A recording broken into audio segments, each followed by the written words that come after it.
All right, so good morning, good afternoon, good evening from wherever you are joining. The time is up, and so I think we are good to start. So I'd like to officially welcome all of you. It's been good to have you. So today is the first day of the 4 day um, sort of webinar series, which would be focusing more on how to the right ways of using NetCDF data in Python, using the Python programming language or the scientific tool Python, and then its accompanying packages to work effectively with NetCDF dataset. And so there's supposed to be a 1 hour session. So what we would want to do is I would go through the tutorial material, and then you can also try your hands alongside, and I'm anticipating that in about 45 minutes that should be done, and then we make room for questions, more oral questions after that. But then while I'm going on, if there's anything you want me to throw more light on, the chats are enabled. You can type your question in the chat, and I would be able to respond to that while I'm just going on with the whole seminar series. Then after the 45 minutes, there'll be some 15 minutes for, you know, extra questions. All right. So officially, you're welcome. Thank you. And so to kickstart, this is just a brief bio of myself. So this is organized by MeteoData in conjunction with PY4CA, and there's a joint webinar series, and you have my details over there, my Google Scholar link, ResearchGate, ORCID, and then other social handles. And then also, if you want to get in touch with me beyond this training, you can reach me via any of these mails. That's the institutional mail or the MeteoData mail. And today's training is accessible via GitHub. So when you go onto my GitHub repo, I'm going to share that link with you briefly so that it's easy to follow on with what I'll be doing. Yes, so Chinmay, of course. Currently, it's also being streamed on the MeteoData YouTube page. So if you go there, you would also find it, and it's also being recorded. And so beyond this, it will be shared.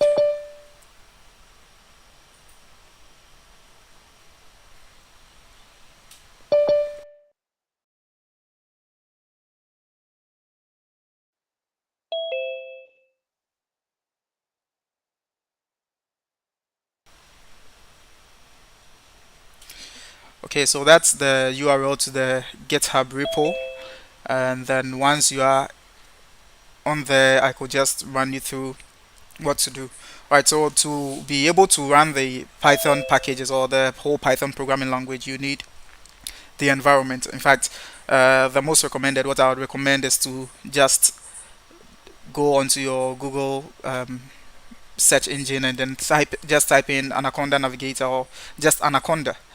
And so if you just go onto your Google search engine, just type in Anaconda, and then you can get a download for whatever version or whatever OS you are using.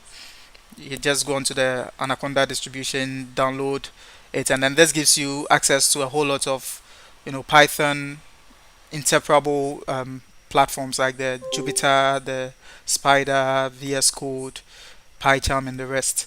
Okay, and since it wasn't communicated earlier which particular interface or framework we'll be using, whether Jupyter or Spider or whatever one we'll be using. What we've done in here is that when you go onto the GitHub repo, there's a binder that has been linked to this GitHub repo. So if you click on this binder logo, what it would do is it would open up the whole GitHub interface for you. It would open that up in a new place, and then what it does is it also binds up everything that we have in here and sort of hooks it onto a sort of a remote server somewhere, and then allows you to work directly. So if you um, maybe for time's sake wouldn't be able to download all these ones, you can just click on the launch binder, and then that should load all the necessary packages. And when it's done, I'll show you how it looks. And you can follow through whatever we are doing from the binder, and it would work perfectly well. If you already have an account there, you can equally, get pull it from GitHub and then run that also on your local server. I mean your local system. All right. Okay. So once we have that out of the way, I'll be currently running this from my local system, and once you have the binder, you can also follow suit. Okay.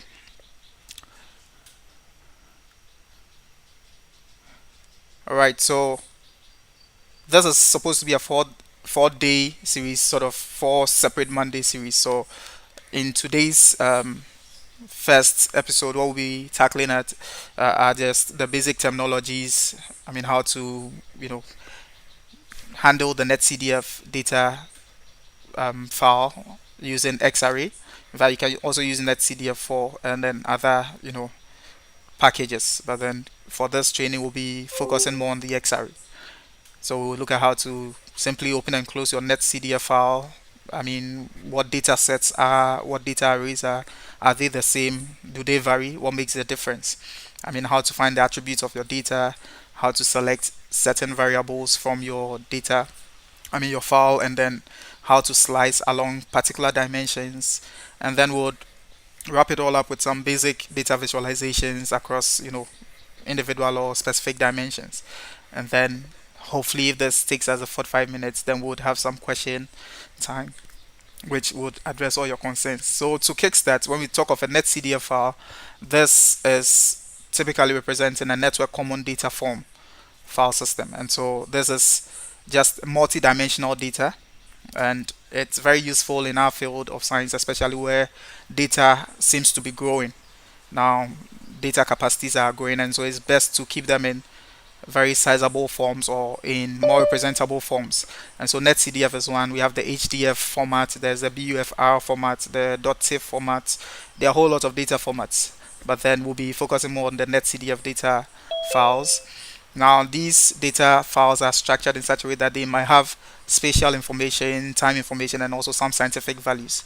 And so we can have data represented over the entire globe, over varying time layers, over, I mean, specific variables. So I can have in one data set individual parameters, say temperature varying over the entire globe, varying over pressure levels, varying over certain time steps, and then also have, say, cloud information, have rainfall information, other parameters, all stored in that same file. And so NetCDF is typically just self-describing. Now it has not just the data, but it also has information that describes what the data contains. And so when you take a NetCDF file, it has headers or sort of links that direct you to the information. So we'll be talking about the various ways within which you can visualize this data set and then how to get the information. Now, NetCDF is also portable, it's scalable, it's appendable, you can add on to it, and it's also shareable, of course. You can share it in its format, you can archive the data, I mean, equally compress and so on and so forth. All right. Now, previously we had, say, the NCDump, NCView approach, and if you're on Windows, you also had what we call the panoply or panoply, depending on how you'd call it. And so with that, you can visualize the NetCDF data set. So with NCDump, for instance, you can just hit your NCDump space -h, and then it gives you the headers. It gives you the whole description of the data set. Similarly, with Panoply, you can just load your data. It's more like it has a graphical user interface. You load your data, you see the attributes, and then you can then, try to have some visualizations based on the data.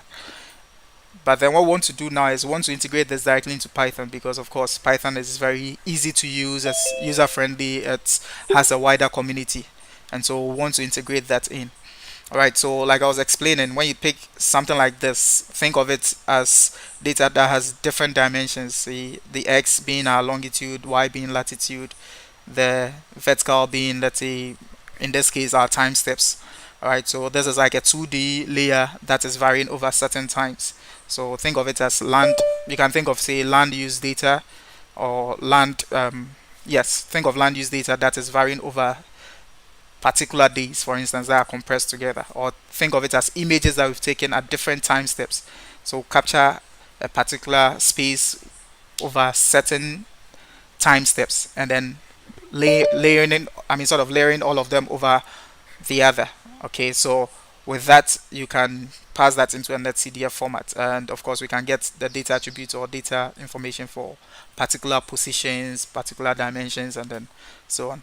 All right, so in Python, our focus will be on the X array. We can use X array, we can use NetCDF4, but then, like I said, our focus will be on the X array. Trying to read this, there are some basic things we need to understand. I mean, data sets, data array, what are variables, what are coordinates, what are dimensions, and so on and so forth. I'll come to it again. If you need further detail, you can visit the XRE page and then have a lot of detail on that. All right. Now for this training, I'll be using data sets from a remote, and that's from my Google Drive.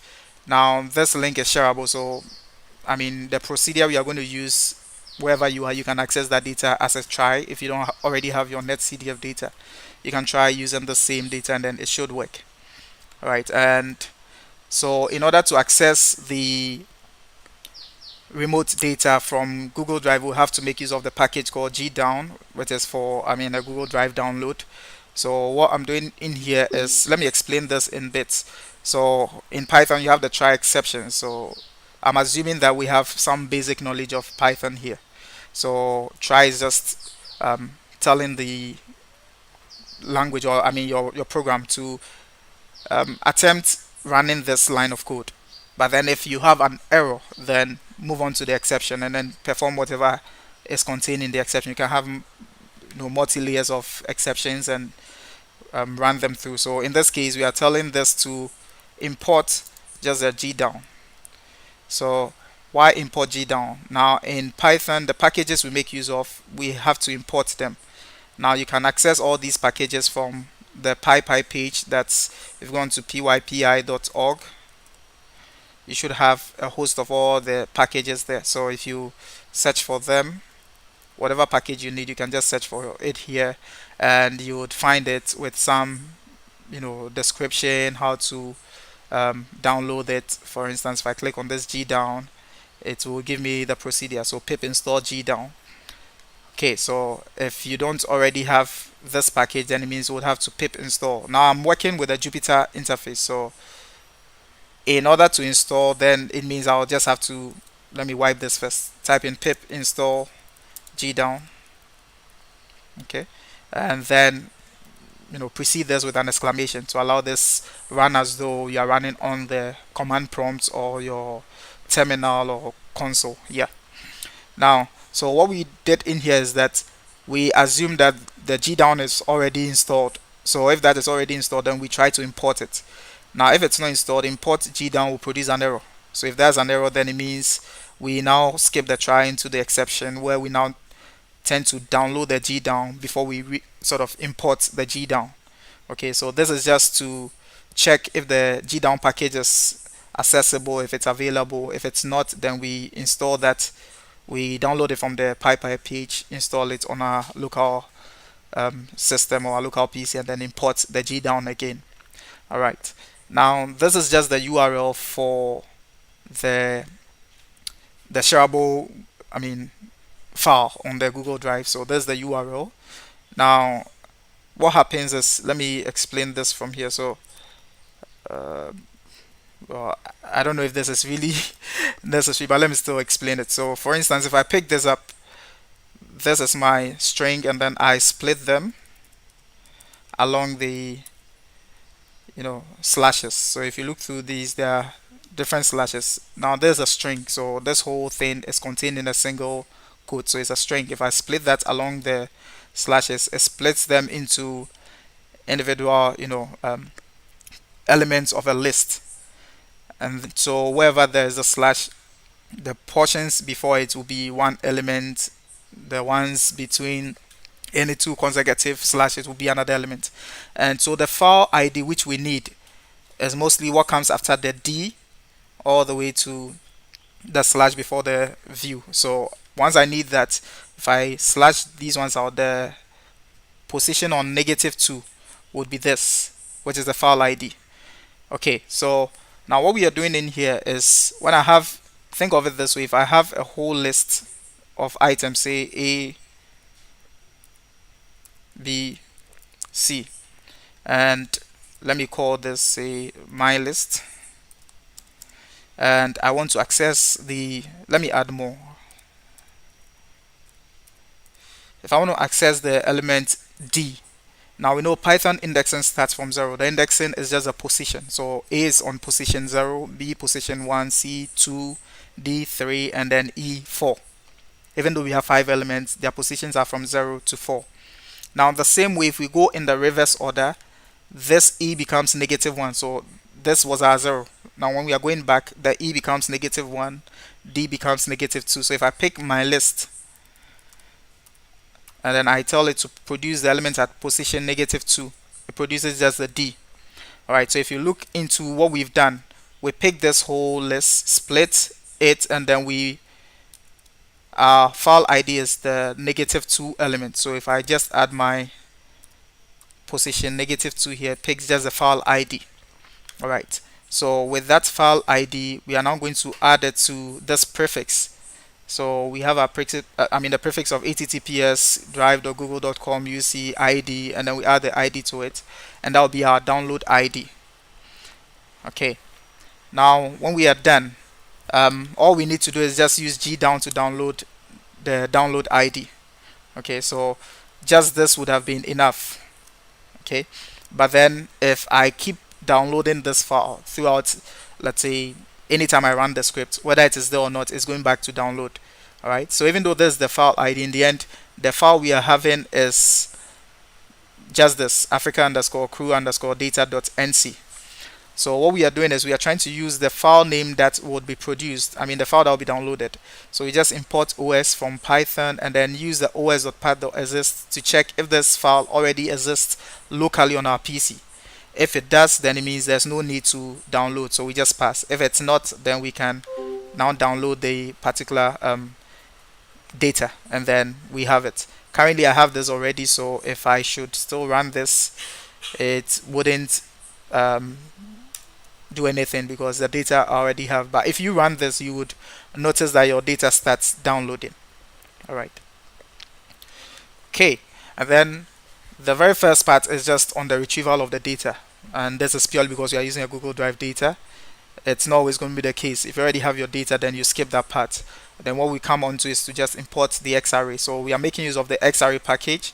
So we import xarray as xr, which is an alias. So xr becomes the shorter way we can call xarray, and then all the accompanying packages or sub packages.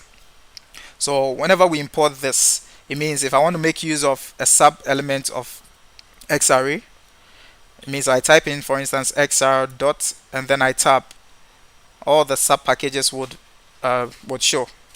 Okay, so all these are sub packages, and if I want to make use of them, I would have to call them as part of xarray. So xr dot the child package or dot the sub package. All right. Okay, so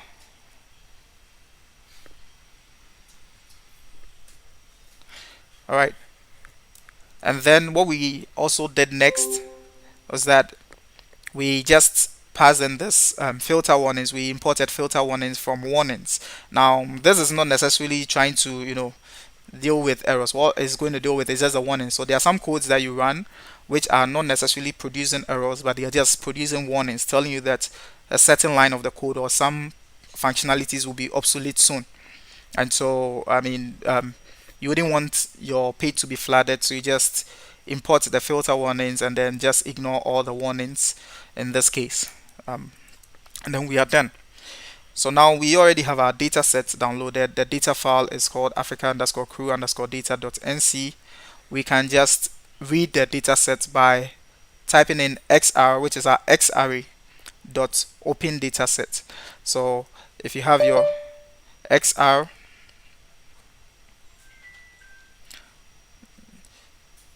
so if you have your xr dot open dataset,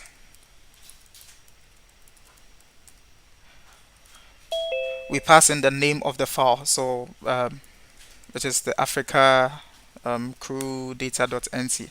All right, so there's one way to do that, and then assign it to a variable, and so that variable will now contain all the contents of that file. Okay, so and that's what we've just done on the next step by defining the file name as a variable file, and then passing that variable into the open data set and reading that into DS. So now if we run this, we should have DS containing our data. So if I type here my DS and then control enter or shift enter, it gives me the contents of that particular file. Okay, and I'll come down to this again. We'll look at this in some detail soon. So I'm going to close this one first. Now if I need to close the data set, just the variable name, the ds.close, and then it closes the data set. All right, so that's just the first part, how to open and then close your NetCDF files. Now the next part is to identify or to look at how to select the individual variables within the data. So if you look at your so this time let me open ds underscore data, because that's the variable name I used here. So if you look at this, this tells us that this is a data set read by XArray. So this is a form of XArray data set. It has these dimensions, that's the longitude, latitude, and then the time. That's 150 longitude points, 146 latitude points, and then 1440 time steps. And then it also has coordinates. Now I'll also talk about this again in detail, or let me just do that. So there's a difference between the dimensions and then the coordinates.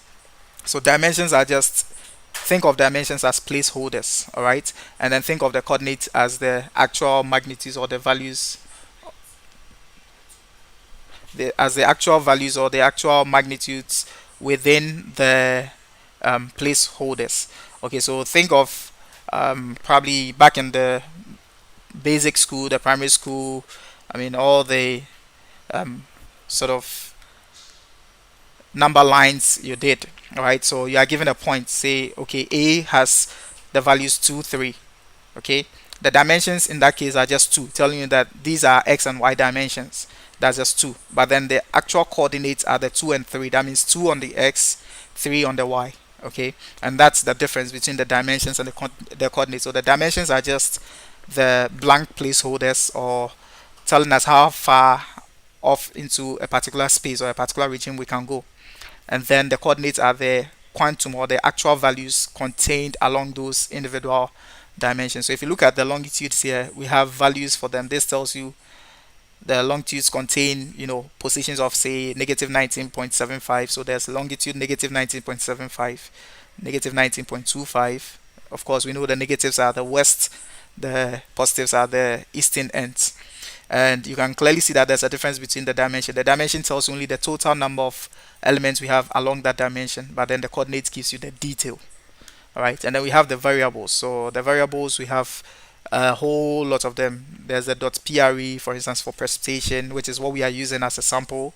There's the stn for the station numbers, so looking at the number of stations that were included in a particular grid for the data interpolation. Of course, crew is a gauge sort of interpolated data.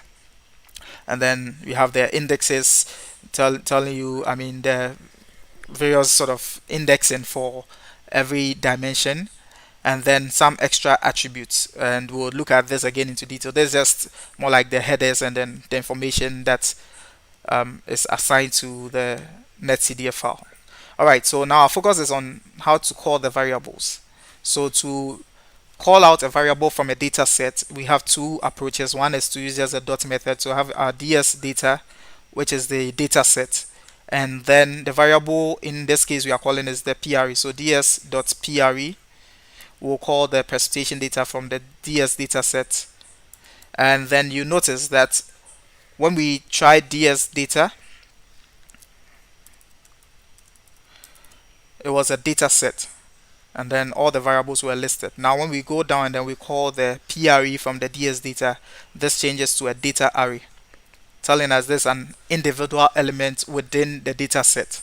Okay, so all the individual variables can be sort of individual data arrays, and so data sets are a collection of data arrays. All right, And so you can see again, we have the dimensions, the coordinates, and then the attributes. So there's one approach, that's option one, using the dot method. So the data set dot just the name of the variable. Now the second option is to use the square brackets approach. So we have the name of the data set, we bring or we introduce our square brackets and then pass our variable as a string. That means containing single or double quotes. So the PRE, you notice when we did the .pre, there was no single quote, no, let's say double quotes. But then in the square bracket method, we call the PRE in single or double quotes, and then the output is the same. It gives us the same data array.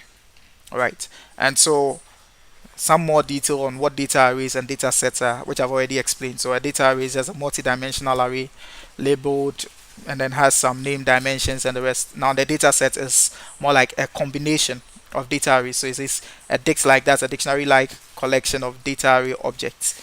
So if you take our data set, it has all the individual data arrays contained as variables in them, and that's the difference between the data sets and data arrays.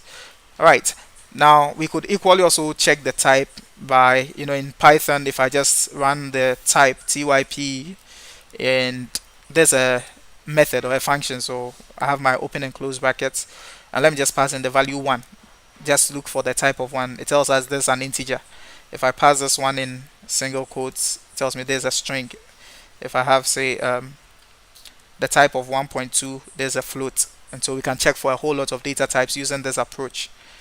So what we've done in here is to look for the data type for the DS data, and this tells us that this is a data set found or sort of produced, generated from the XArray approach. So we use the XArray to call out this data set, and then we check for the individual variable, which is the PRA, and then we have this being a data array, also of course from the XArray, and then we can see clearly that there's a difference between these two.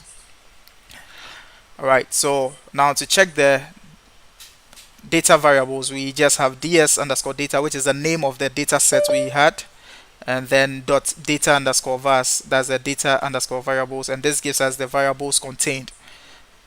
Now you notice that unlike the data set, which produces all the items, this one only focuses on the variables and tells us this data set contains these variables, and these are their dimensions and other attributes.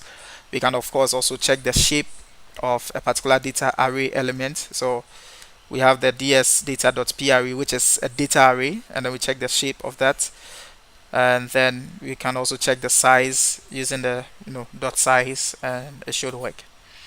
Now if we want the coordinates, we just pick our data set or data array and then dot coords, that's to produce the coordinates. It tells us this contains longitude, latitude, time of these elements.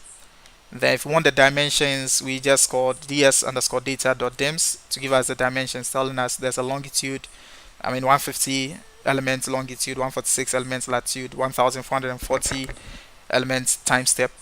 And then if we want